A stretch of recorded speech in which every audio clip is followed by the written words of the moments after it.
Bonjour tout le monde, je veux saluer en particulier chacune des familles, chacun des membres du Carrefour, les personnes qui sont nouvelles, qui se joignent à nous peut-être pour une première fois aujourd'hui. On veut vous souhaiter la bienvenue, on est content que vous soyez avec nous pour une réunion spéciale Fête des Mères. Alors, bonne fête à toutes les mamans en passant. Et au menu aujourd'hui, dans notre réunion, on va avoir un temps de louange avec Pasteur Jean-Mathieu.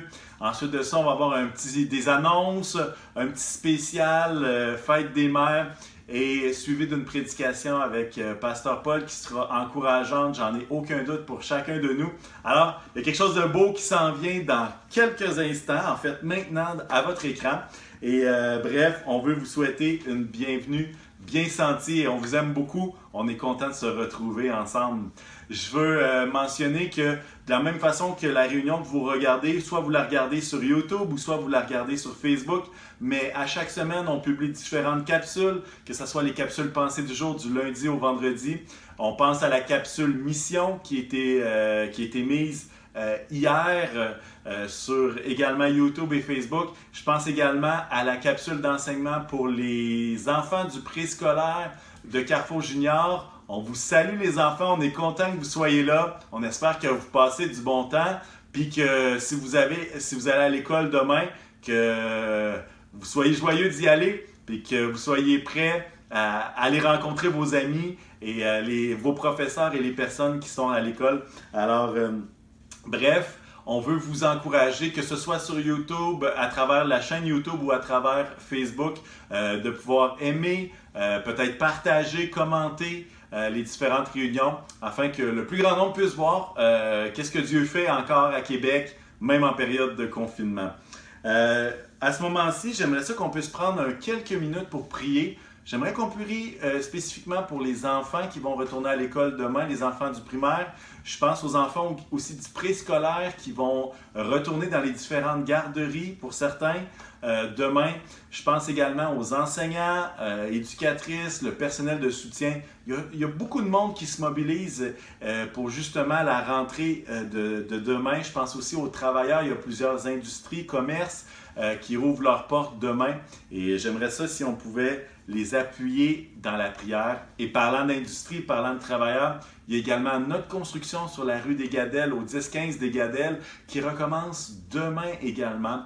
Alors, j'aimerais qu'on puisse prier pour tout ça. Et alors, si le cœur vous en dit, je vous invite à courber la tête, à fermer vos yeux, et puis on va juste... je vais nous conduire en prière, mais n'hésitez pas à élever la voix, à prier à la maison et à prendre ce moment pour juste élever toutes ces personnes-là dans une période comme celle-ci. Seigneur Jésus, je veux te rendre grâce pour la grande famille du Carrefour qui se réunit, mais également, Seigneur, pour toute ton Église qui se rassemble aux quatre coins de la planète et qui vient adorer Jésus, qui vient adorer le Roi des Rois. Et Seigneur, alors que tu es sur ton trône, on te prie, Seigneur, que tu puisses agir en faveur de chaque enfant, qu'il soit d'âge préscolaire ou primaire, qui va retourner à l'école demain. Je te prie que tu puisses les protéger, je te prie que tu puisses les garder de toute anxiété, Seigneur, et que ce retour à l'école puisse être une source d'encouragement pour eux, une source de joie. Seigneur, garde leur cœur et permets, Seigneur, des rencontres qui vont être encourageantes pour eux à travers cette première journée de retour à l'école. Je pense également aux enseignants, enseignantes, personnel de soutien, éducatrices et autres membres de l'équipe école. Seigneur, que ta bonne main soit sur chacun et que, à travers les différents ajustements qui vont avoir lieu, je te prie que tu leur donnes de la flexibilité, de la compréhension. Je te prie que tu leur donnes des outils, des solutions, Seigneur, inspirées de ton esprit, que tu donnes, Seigneur, à chaque croyant qui est dans ces milieux, d'être une lumière, une force, Seigneur Jésus, qui va être reposante, une force, Seigneur Jésus, qui augmentera pas l'anxiété, mais au contraire va la réduire. Et Seigneur, je te prie que ta bonne main soit sur chacun d'eux. Je te prie pour tous les travailleurs, Seigneur, qui recommencent lundi dans des contextes et dans des situations différentes. Que ta bonne main soit sur chacun. Seigneur, que vraiment ta protection soit sur chacun également. Et on te remercie, Seigneur, de tout ce que tu vas opérer. Je te prie de bénir notre province, de bénir les différentes villes, Seigneur, qui mettent de l'avant des plans de déconfinement. Seigneur, que ta bonne main soit sur chacun. Je veux te prier, Seigneur, pour notre construction au 10-15 des Gadelles.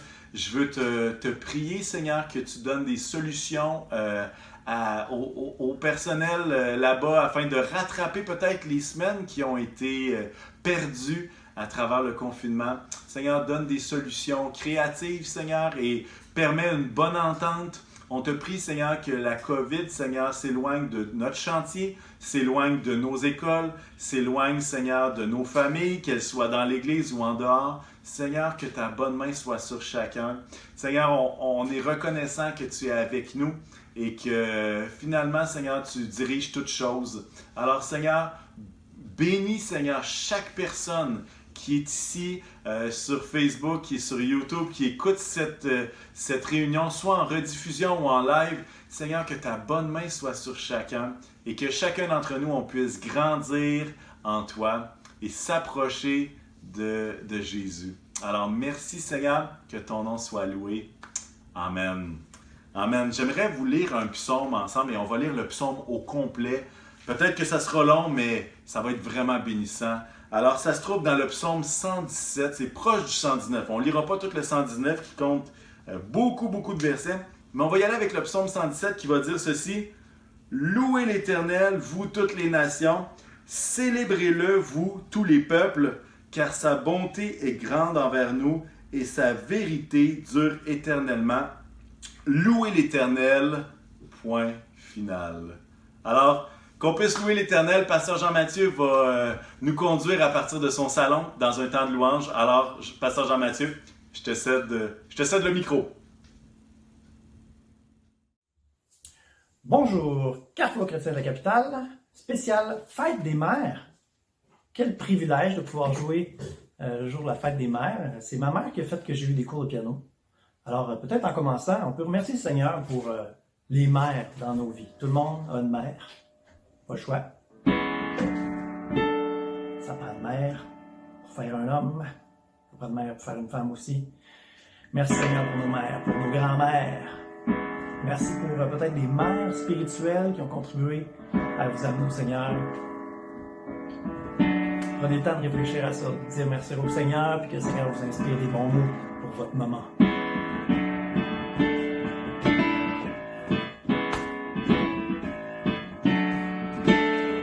La force pour celui qui se confie, repose en l'Éternel, oui, en l'Éternel.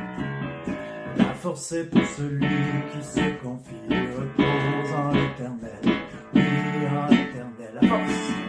La force pour celui qui se confie, repose en l'Éternel, oui, en l'Éternel.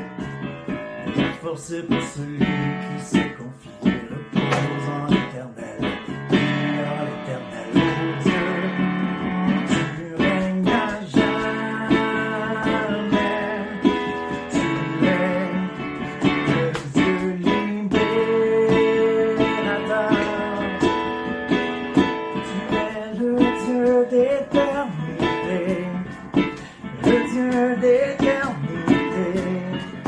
Celui qui ne faillira jamais, tu soutiens le cœur affligé, le cœur découragé, comme l'aigle je peux m'élever.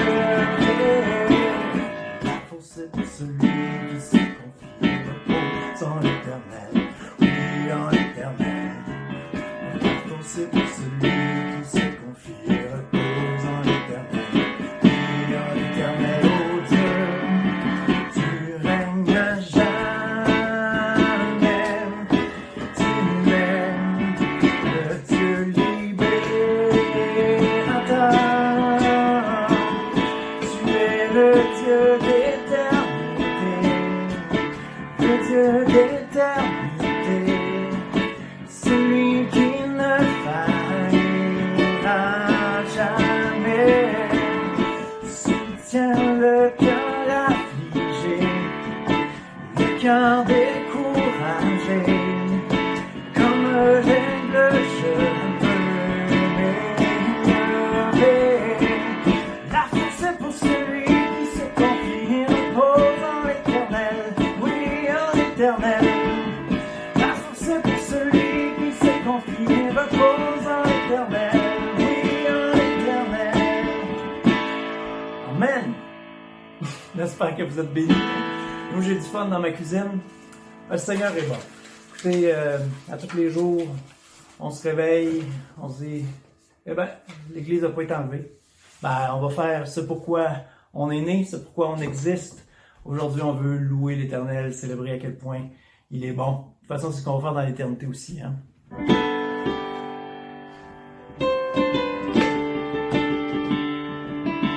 Dieu est puissant. Dieu est puissant. Il est juste et grand. Il peut tout accomplir. Plus grand que nos pensées, plus grand que nos désirs. Il a fait de grandes choses. Élevé, il a vaincu la mort. Oui, il vit, mon Dieu est puissant. En son nom, j'ai la victoire. Le Seigneur, mon Dieu est puissant. Dieu vit en nous, il est parmi nous. Il ouvre la voie. Plus grand que nos attentes, plus grand que nos espoirs. Il a fait de grandes choses. Élevé, il a vaincu la mort. Oui, il vit, mon Dieu est puissant. En son nom, j'ai la victoire. Le Seigneur, mon Dieu est puissant. Alléluia. On va chanter Dieu est ici, sa grâce nous conduit. Puis réalisez ce matin que Dieu est ici. Que Dieu est là, dans votre salon, dans votre auto peut-être, si vous l'écoutez en différé, sur votre téléphone, peu importe. Le Seigneur est là. Dieu est ici. Sa grâce nous conduit, ne s'éloigne jamais. Chantons-le ensemble. Dieu est ici. Sa grâce nous conduit. Il ne s'éloigne jamais. Il ne s'éloigne jamais. Dieu est pour nous. Ses bras sont ouverts. Il nous tient dans sa main. Il nous tient dans sa main. Élevé, il a vaincu la mort. Il vit, mon Dieu est puissant. En son nom, j'ai la victoire. Le Seigneur, mon Dieu est puissant. Le Seigneur, mon Dieu est puissant. Le Seigneur, mon Dieu est puissant. Alléluia, tout puissant. Alléluia, solide. Solide comme le roc, inébranlable. Mon Dieu est puissant. Sur lui, je peux construire ma vie.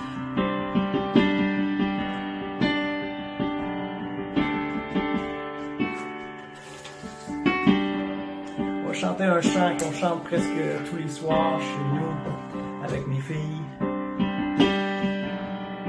Pour moi, ce chant-là est extrêmement important parce que, à ce que je me rappelle, c'est le premier chant que j'ai chanté de tout mon cœur. Je devais peut-être avoir 7 ans. J'ai réalisé que toute ma vie, je voulais la donner à Dieu.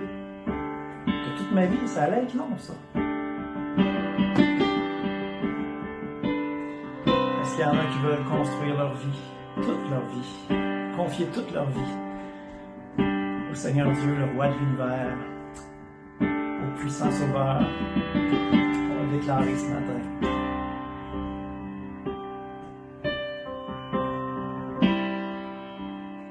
Toute ma vie, la donner pour toi. Toute ma vie, au pied de la croix. Toute ma vie, marcher dans tes voies. Toute ma vie, rester près de toi.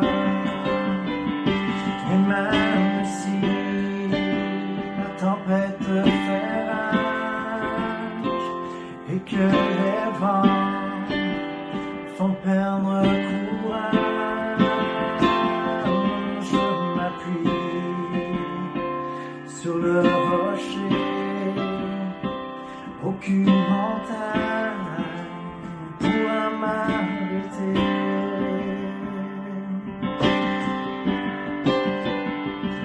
Toute ma vie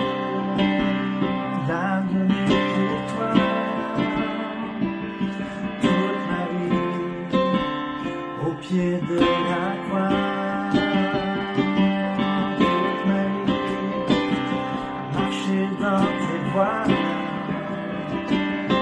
toute ma vie, rester près de toi, même si tempête fait rage, que les vents font perdre le courage.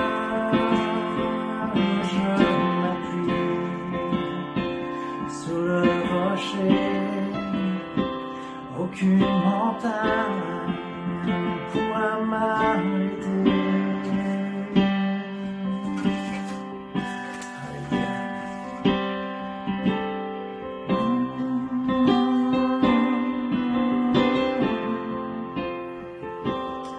J'espère qu'il y en a qui s'engagent à suivre le Seigneur toute leur vie. Seigneur veut faire des merveilles dans nos vies. Mais si on lui donne la chance, si on lui remet nos vies entre ses mains, là, il va pouvoir faire des merveilles dans nos vies. Si à chaque jour, on dit Alléluia, si à chaque jour, on consacre notre journée, que ce soit pour ta gloire, Seigneur, je veux vivre pour toi. Est-ce qu'on peut chanter Alléluia aujourd'hui?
dire Dieu avec nous. Puis on a chanté Dieu est ici, Dieu est là dans votre salon, dans votre voiture, peu importe. Puis Dieu est avec nous. On est là, on est ensemble, peu importe la distance. Merci Seigneur qu'il y a Internet, qu'il y a toutes sortes de possibilités pour qu'on puisse être ensemble, mais surtout par l'Esprit, on est ensemble parce qu'il habite en nous. Alors, ce fut un plaisir de pouvoir avoir ce temps de louange avec nous, Carrefour Chrétien de la Capitale, et avec tous ceux qui veulent se joindre à nous. Le Seigneur est bon, soyez bénis. À bientôt.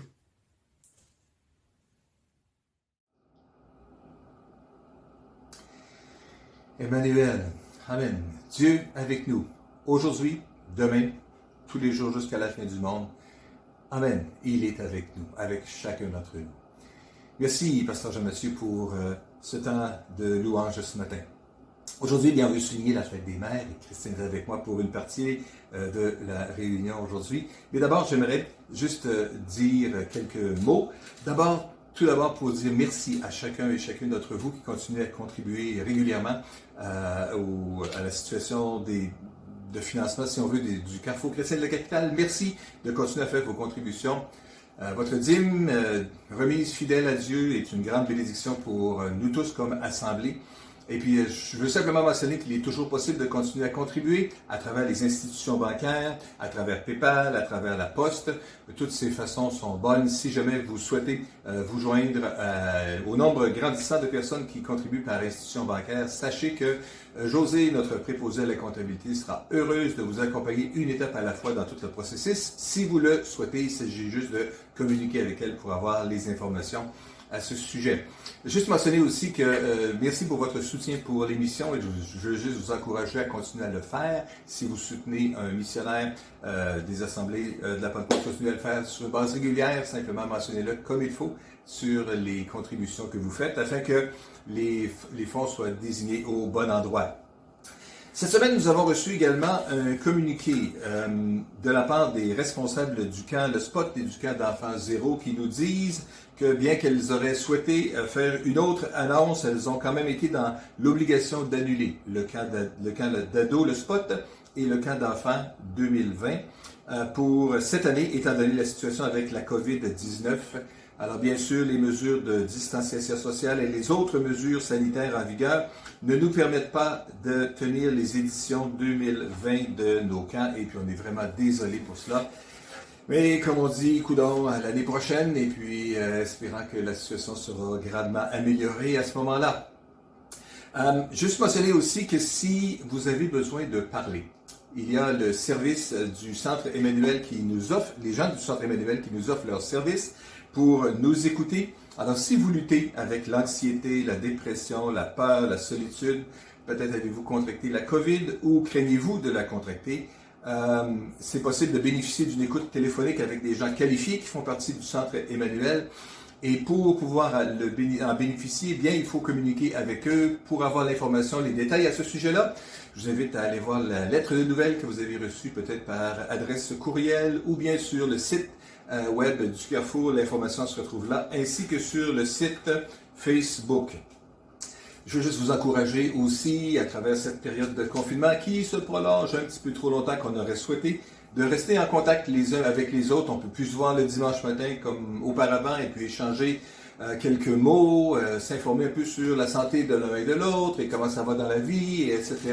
Je veux juste encourager si vous avez à cœur quelqu'un ou que vous pensez à quelqu'un d'une façon ou d'une autre pendant la semaine, sentez-vous donc à l'aise de lui téléphoner ou de le contacter d'une façon ou d'une autre avec les différentes plateformes de communication qui existent aujourd'hui. Alors, Christine, aujourd'hui, c'est la fête des mères. Oui, c'est la fête des mères. Merci beaucoup, Pasteur Paul. Oui, aujourd'hui, c'est la fête des mères et j'aimerais vraiment m'adresser à toutes les mamans, les grands-mamans et les arrière-grands-mamans. Et je voudrais vous souhaiter vraiment une belle journée de fête aujourd'hui. Je suis tombée sur un texte il y a quelque temps et j'aimerais le partager avec vous parce que ça m'a touchée et j'espère que ça va vous parler à vous également. Alors c'est ça, aujourd'hui c'est la fête des mères et je veux rendre hommage à toutes les mamans, les grands-mamans et les arrière-grands-mamans. La mère occupe une place importante dans notre vie. Or bien souvent notre société l'ignore ou le dénie au profit de la compétitivité, la carrière, l'argent et le pouvoir. Pour moi, la mère a une importance primordiale car l'amour d'une mère n'a pas de prix et il est inconditionnel. Et il est celui qui se rapproche le plus de l'amour de Dieu. La fête des mères, de toutes les mères, grand-mères et arrière-grand-mères, vaut la peine d'être fêtée 365 jours par année. La mère représente pour moi le côté féminin de Dieu dans notre cœur d'enfant, car c'est la tendresse, la douceur, la patience, la compassion et bien d'autres qualités encore. Être mère, c'est une vocation qui n'a pas de prix, car elle porte en elle la vie, laquelle est sacrée. Le rôle de la mère est de s'occuper de son enfant à part entière. Lequel rôle ne souffre pas d'autre activité que celle orientée vers son enfant. Si notre société considère que nos enfants sont la semence de l'avenir, alors elle lui accordera une valeur primordiale et donnera à la mère le choix véritable d'enfanter ou de suivre une activité professionnelle jusqu'à ce que son enfant soit élevé. Pour moi, le rôle de la mère est si important pour l'avenir de notre société qu'il ne faut pas le laisser au second plan par rapport à une autre activité aussi payante ou aussi utile qu'elle soit. La façon dont elle élèvera son enfant créera l'homme de demain équilibré, intelligent et plein de compassion qui respectera la terre, l'environnement, les animaux et la flore. De l'amour véritable s'élèvera un enfant équilibré, droit et juste qui contribuera à former une société heureuse dans laquelle il fait bon vivre. Du non-amour produira un enfant déséquilibré au comportement troublé et en découlera un manque d'estime de soi qui contribuera enfin à créer plus de violence à la société. Être mère est une fonction à temps plein.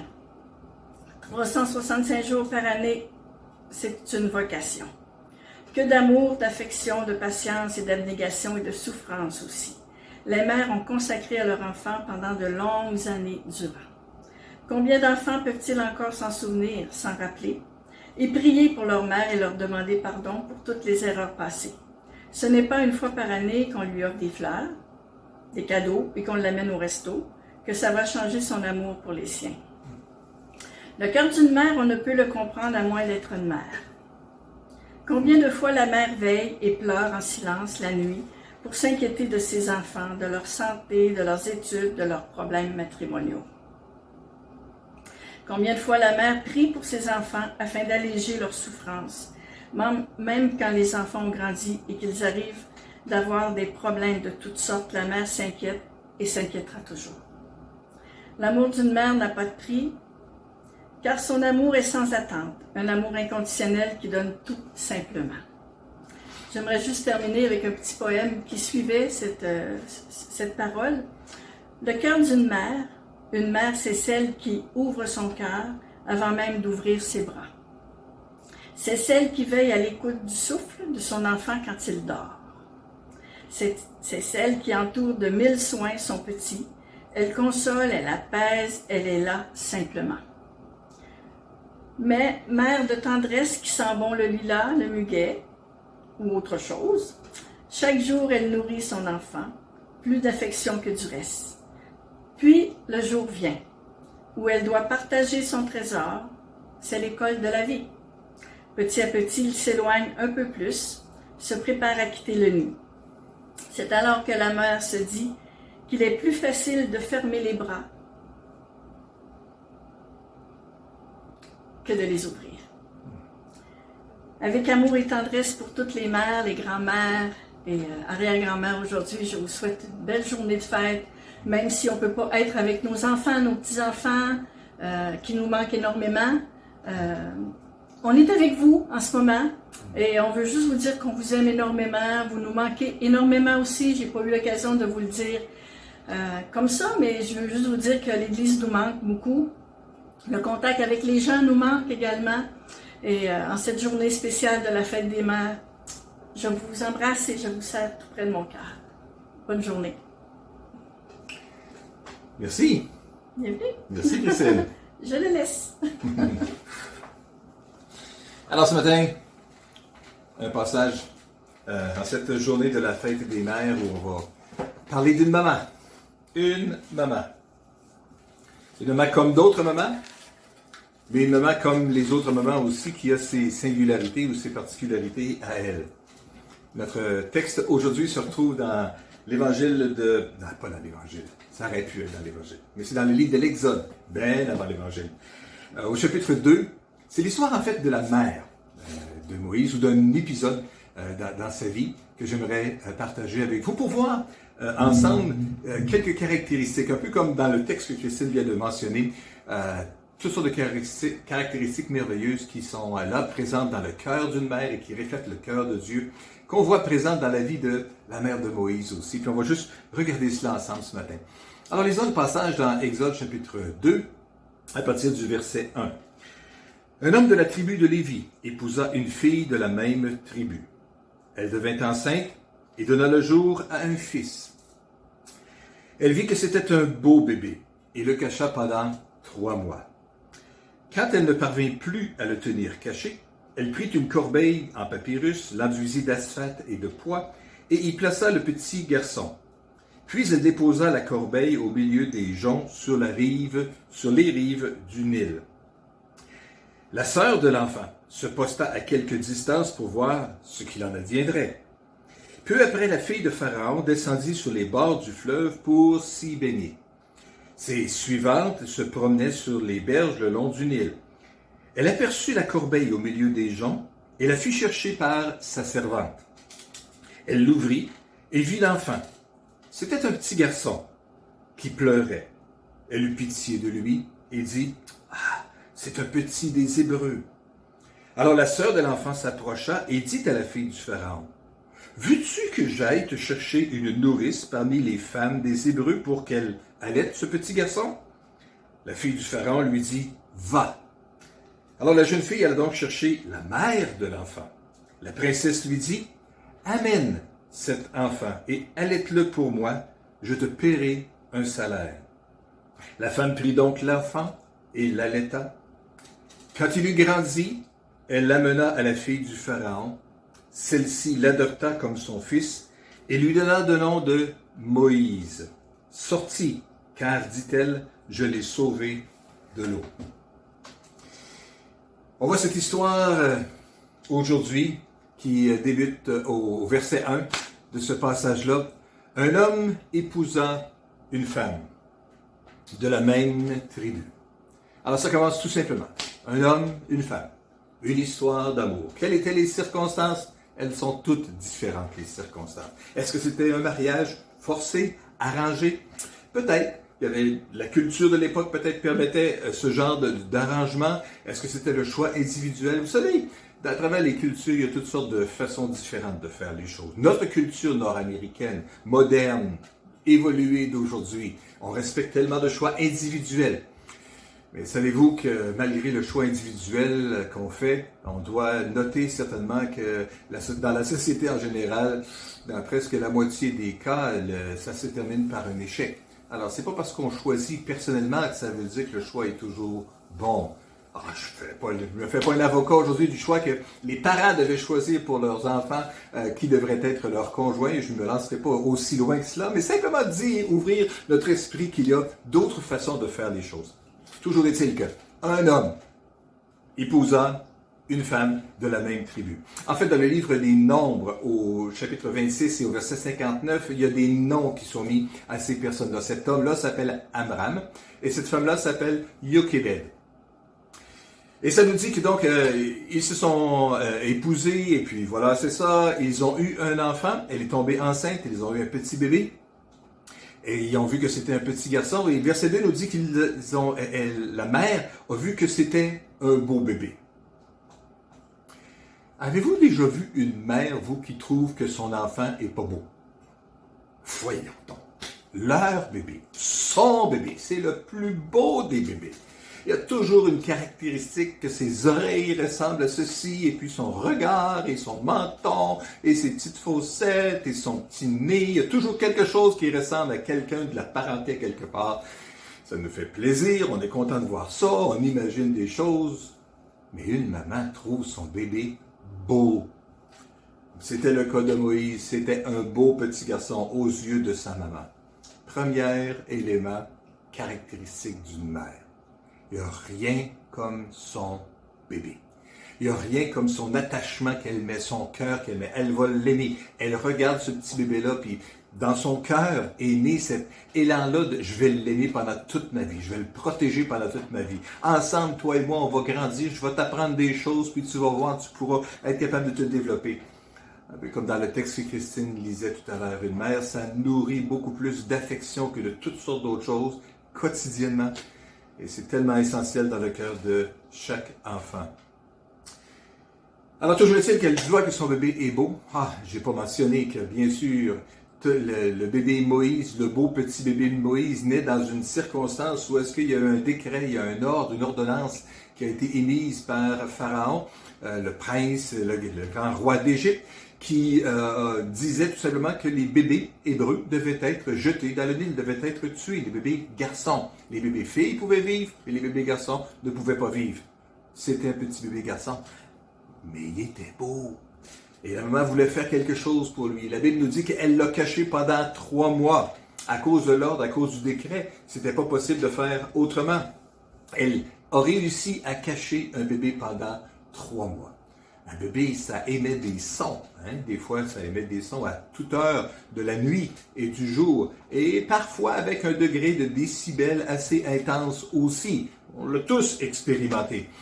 C'était sans aucun doute pas différent pour bébé Moïse aussi. Il a dû avoir des petites dents qui perçaient à un moment donné et puis des manifestations extérieures qui se passaient avec ça. Il y avait sans aucun doute des moments dans la journée où est-ce que son estomac criait famine et puis j'ai besoin de manger. Et puis la façon de communiquer des bébés comme tous les bébés, la façon universelle, c'était de pleurer et puis d'exprimer son besoin. Et sa maman était la première à se précipiter immédiatement pour combler ces besoins-là. Elle a réussi quand même à le cacher pendant 3 mois.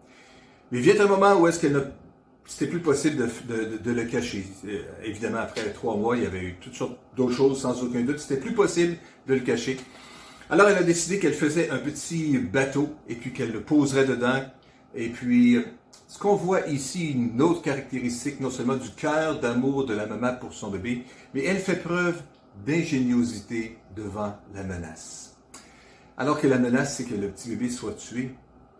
Rappelons-nous, c'est un beau bébé, elle veut le protéger, elle a cet élan-là naturel, maternel, qui est donné de Dieu pour le protéger, pour son bien-être. Et elle fait preuve donc d'ingéniosité. Qu'est-ce que je pourrais bien faire pour le sortir de ce pétrin-là? Alors elle prépare un petit bateau.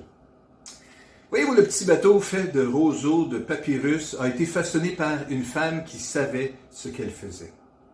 Les bateaux égyptiens de l'époque étaient faits avec les mêmes roseaux et étaient imperméabilisés avec du goudron, comme elle l'a fait aussi. Les roseaux, en effet, s'élevaient jusqu'à 5 mètres. Ça, c'est 16 pieds avec les mesures impériales. Et ces roseaux-là pouvaient être cueillis dans les régions marécageuses le long du Nil. Alors, un petit panier caché parmi les roseaux serait bien isolé des intempéries et plutôt difficile à voir. Alors, on va voir combien de temps tout ça pourra durer. Elle était ingénieuse devant la menace. La mère de Moïse savait à quel point c'était mal d'éliminer son enfant. N'importe quelle maman, c'est ça, c'est sûr, ne veut pas tuer son enfant. Mais elle ne pouvait rien faire pour changer le nouveau décret ordonné par Pharaon. Sa seule alternative était de cacher le bébé et plus tard de le placer dans un petit panier de papyrus sur le bord de la rivière. Et voyez-vous, même si c'était la seule chose qu'elle pouvait faire, même si c'était un petit geste, Dieu a utilisé son geste courageux pour installer son petit bébé qui grandirait, deviendrait un homme, son fils, qui était pour être le choix de Dieu parmi les Hébreux, pour le conduire dans le palais de Pharaon. Dieu utilisait le cœur de maman, son ingéniosité, pour s'organiser que celui qui deviendrait le libérateur d'Israël en le sortant d'Égypte puisse avoir toute la connaissance nécessaire pour le faire en étant éduqué dans le palais même de Pharaon. Dieu est grand. Et Dieu utilise les petites choses et les élans de nos cœurs pour accomplir ce qu'on ne peut pas accomplir humainement. Et pas dans le temps que nous vivons des choses au point de vue humain, au point de vue familial. Dieu a une perspective historique, une perspective encore plus grande qu'on ne pourra jamais imaginer avec nos yeux humains limités, parce qu'on est trop dans la famille. Le petit bébé était beau, il fallait le protéger, il fallait le garder, mais Dieu, à travers tout ça, voulait préparer la libération de son peuple, des millions de personnes, à conduire de l'Égypte vers la terre promise. Et les yeux de Dieu étaient déjà sur le beau petit bébé de Madame Jochebed. Et puis voilà que Dieu a utilisé cela. Ça vous arrive-tu parfois de vous sentir menacé aussi, ou entouré par la méchanceté, et que vous êtes frustré par le peu d'options qui s'offrent à vous? Je veux juste vous encourager aujourd'hui qu'à l'exemple de Jochebed, face à la méchanceté, au mal, il est bon de chercher d'agir contre lui. Qu'est-ce qu'on peut faire dans un tout petit geste, au moins au point de vue individuel, pour ne pas se soumettre à cette méchanceté-là? Puis, faites confiance à Dieu d'utiliser votre effort, même s'il semble si petit, dans cette guerre contre le mal. Toujours est-il que la maman fait preuve d'ingéniosité, donc, devant la menace qui se trouve là. Quel grand exemple. Et toutes les mamans sont ingénieuses également aussi pour essayer de trouver une solution. Le beau petit bébé est devenu un homme de Dieu. On n'a pas idée, souvent, des plans que Dieu est en train de réaliser pendant le temps que nous, on vit nos situations bien personnelles. La maman, donc, a fait preuve d'ingéniosité. La maman, après ça, a préparé avec soin la solution. Hein? Elle a demandé à sa fille de se tenir pas tellement loin de tout cela et puis de voir comment tout ça se passerait. Voyez-vous, Moïse, c'était pas le premier-né. Il y avait déjà Myriam qui était là. Il y avait déjà Aaron, son frère, qui était là aussi, qui était né précédemment à ça. Et puis, Myriam, donc, se tient proche des roseaux aussi pour voir qu'est-ce qui va se passer. Sans aucun doute que la maman et Myriam avaient fait du repérage avant. Ils savaient que les possibilités, les probabilités étaient peut-être assez élevées qu'à un certain jour de la semaine, à un certain moment de la journée, la fille de Pharaon pourrait bien venir peut-être se baigner. Et la fille de Pharaon, il y a différentes théories qui réfléchissent à qui pouvait être cette fille de Pharaon, et puis on laissera faire qui sont les noms historiques, mais il est possible qu'il y ait une fille de Pharaon qui était en impossibilité d'avoir des enfants, et qui donc en impossibilité de donner un héritier pour la famille, et puis en pouvant mettre la main sur un petit bébé comme ça, elle pouvait donc donner un héritier à la nation. Toutes sortes de choses qui peuvent se réfléchir avec ça. Peu importe ce qui s'est produit, toujours est-il que la fille de Pharaon se présente là, et puis que Myriam se présente devant elle. Et lui dit, veux-tu que j'aille chercher un coup qu'elle s'est aperçue que la fille de Pharaon recevait avec joie, avec plaisir, avec enthousiasme, avec un cœur de maman?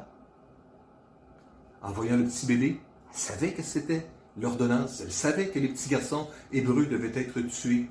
Et pourtant, lorsqu'elle le voit, elle réagit comme une maman. Il y a peut-être beaucoup de femmes aujourd'hui qui ne sont pas des mamans physiques, qui n'ont peut-être pas porté des petits bébés dans leur ventre, mais qui ont un cœur de maman aussi. On voudrait certainement saluer également aussi leur contribution qu'elles font à aider, à soutenir et à bénir tellement d'enfants à travers le monde aussi aujourd'hui. Toujours est-il que la fille de Pharaon voit bien que c'est un beau petit bébé, elle veut faire quelque chose, elle réagit bien. Alors la sœur de Moïse se présente et puis dit, veux-tu que j'aille chercher une nourrice? Parce que la maman avait bien préparé la solution. Elle avait organisé le système de surveillance et elle se rendait bien sûr disponible si jamais la fille de Pharaon avait besoin de quelqu'un pour nourrir le bébé, prendre soin du bébé. Voyez-vous, Myriam, la sœur du Pharaon, a vu que la fille de Pharaon avait trouvé Moïse. Et rapidement, elle a pris l'initiative de suggérer une nourrice, bien sûr qui serait sa mère, pour prendre soin du bébé. La Bible ne nous dit pas si Myriam avait peur d'approcher la princesse d'Égypte. Si la princesse se méfiait d'elle, la fille hébreu. On ne sait pas rien de tout ça. Mais on peut imaginer que c'était pas des gens de la même classe sociale, c'était pas des gens de la même origine du tout. Et que on sait que les gens qui sont pas toujours de la même origine de nous, qui sont au même niveau, on peut avoir de la méfiance les uns vis-à-vis les autres. Toujours est-il que Myriam, avec courage, s'est quand même approchée d'elle. S'est approchée et la princesse a acheté les services de Myriam et de sa mère. Et ainsi, la boucle était bouclée, la famille était réunie à nouveau. Merveilleux. Ça ne s'arrête pas là. Mais pour cette période-là, c'est quand même bon de juste s'arrêter puis réaliser que la famille était réunie à nouveau. Il y a des opportunités spéciales qui peuvent se présenter à nous de façon tout à fait inattendue. Ne permettez pas à la crainte de ce qui pourrait se produire vous amener à manquer une opportunité. Soyez attentifs aux opportunités que Dieu peut vous donner et saisissez-les pleinement. Le bébé et la maman étaient réunis, étaient retrouvés. La maman de Moïse a retrouvé son bébé. Dieu a utilisé son geste courageux pour d'épargner et de cacher son bébé pour débuter son plan de sauvetage de son peuple hors d'Égypte, comme je le mentionnais tout à l'heure. Dieu n'a pas besoin de beaucoup de nous pour accomplir son plan dans notre vie. Se concentrer sur notre situation humaine, familiale, pourrait nous paralyser parce que la situation peut nous paraître humainement impossible. Qu'est-ce qu'on peut faire avec ça? Mais si on se concentre sur Dieu, sa puissance va nous aider à voir comment s'en sortir. À ce moment-ci, peut-être, vous pouvez bien vous sentir incapable de voir au-delà de vos troubles, de vos difficultés auxquelles vous êtes confrontés. Et je veux juste vous encourager aujourd'hui, mes amis, à vous concentrer sur Dieu. Faites-lui confiance pour vous en sortir. C'est tout ce dont il a besoin pour commencer son œuvre en vous. Rappelons-nous de Jésus que tout ce qu'il avait besoin, c'est 5 pains d'orge et 2 poissons pour nourrir une grande quantité. Et si souvent on trouve que ce qu'on pourrait lui offrir est si peu par rapport à la grandeur du besoin immense. Alors la maman de Moïse prend soin de lui, veille sur lui, le nourrit, lui communique l'amour de Dieu. Elle a su installer une confiance en Dieu. Elle a, sans aucun doute, elle lui a chanté des chansons, c'est sûr, des chansons à caractère spirituel, sans aucun doute, qui parlaient de l'amour de Dieu.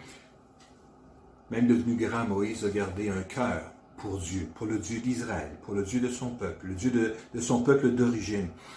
La mère, Jochebed, même si c'était pendant quelques années seulement, elle a su installer dans le cœur de son enfant un amour pour Dieu. Quelle grande tâche extraordinaire qu'une mère peut faire. Aimer son enfant, le sécuriser afin qu'il puisse se développer. Aimer Dieu et transmettre son amour pour Dieu à son enfant. Quel cadeau extraordinaire elle peut lui faire.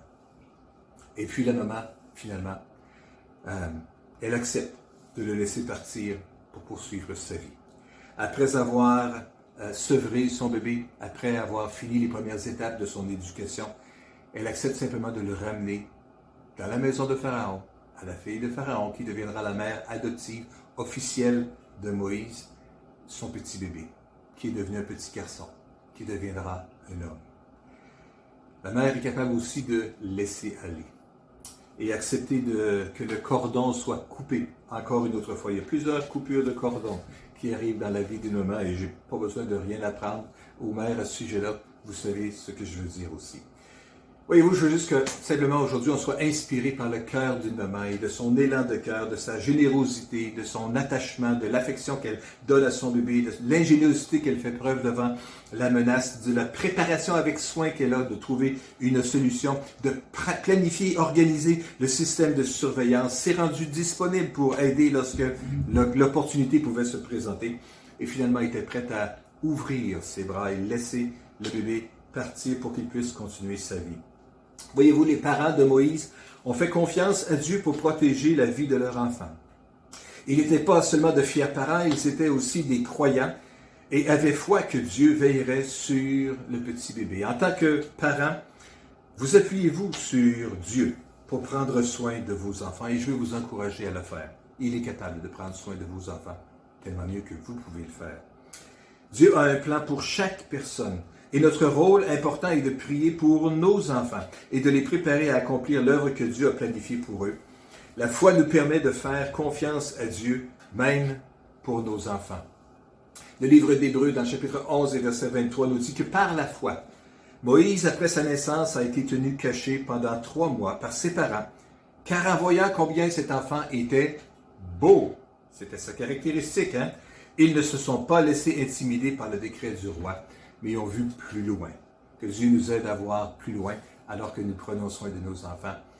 Amen. Est-ce qu'on peut juste prier ensemble? Seigneur, nous te bénissons aujourd'hui, nous te rendons grâce pour le privilège que nous avons d'être ensemble, d'être réunis autour de ta parole aujourd'hui. Nous te bénissons pour l'inspiration que nous voyons dans la vie de Jochebed, dans la vie de Amram, sur des parents pleins de sagesse, pleins d'amour, pleins de confiance et pleins de foi en Dieu, qui, malgré les circonstances troublantes dans lesquelles ils étaient, ont préservé la vie du petit bébé Moïse en usant de sagesse, en usant de prévenance, en usant de façon pratique de prendre soin de lui, et qui a permis que toi, tu puisses après ça l'utiliser pour devenir l'homme que tu souhaitais qu'il soit, pour conduire ton peuple hors d'Égypte, jusque dans la terre promise. Seigneur, nous te prions aujourd'hui que tu puisses nous aider, nous les parents, à faire de même pour chacun de nos enfants. Aide-nous à les aimer. Aide-nous à les entourer de ton amour. Aide-nous à les entourer de ta grâce. Aide-nous à leur apprendre les différentes caractéristiques de la foi chrétienne et ce que tu veux insuffler dans leur vie. Aide-nous à les aider à discerner aussi les plans que tu as pour leur vie, même si on ne comprend pas tous les détails, en te faisant simplement confiance de ce que tu veux faire. Nous te remercions, notre Père, dans le nom puissant de Jésus. Amen et Amen. Normalement, j'inviterais les musiciens à s'avancer. Les dernières semaines, j'aurais pu inviter Christian à s'avancer. Mais voyez-vous, les parents doivent aussi laisser aller leurs enfants. Et Christian et Camille ont maintenant aménagé dans leur nouvelle maison. Ils ne sont plus avec nous. Il ne sera pas avec nous pour faire un chant ce matin. Mais j'aimerais juste quand même vous souhaiter une très joyeuse fête des mères à toutes les mamans. On vous aime beaucoup. Que Dieu vous accorde sa grâce et sa bénédiction. Prenez le temps de vous saluer, de vous exprimer des salutations les uns aux autres à travers le fil qui se poursuivra sur la page Facebook. Ou sinon, prenez le temps de communiquer les uns avec les autres cette semaine. Dieu vous aime abondamment. Nous vous aimons grandement également aussi. On a tellement hâte d'être réunis à nouveau un jour, si Dieu le veut et il le voudra.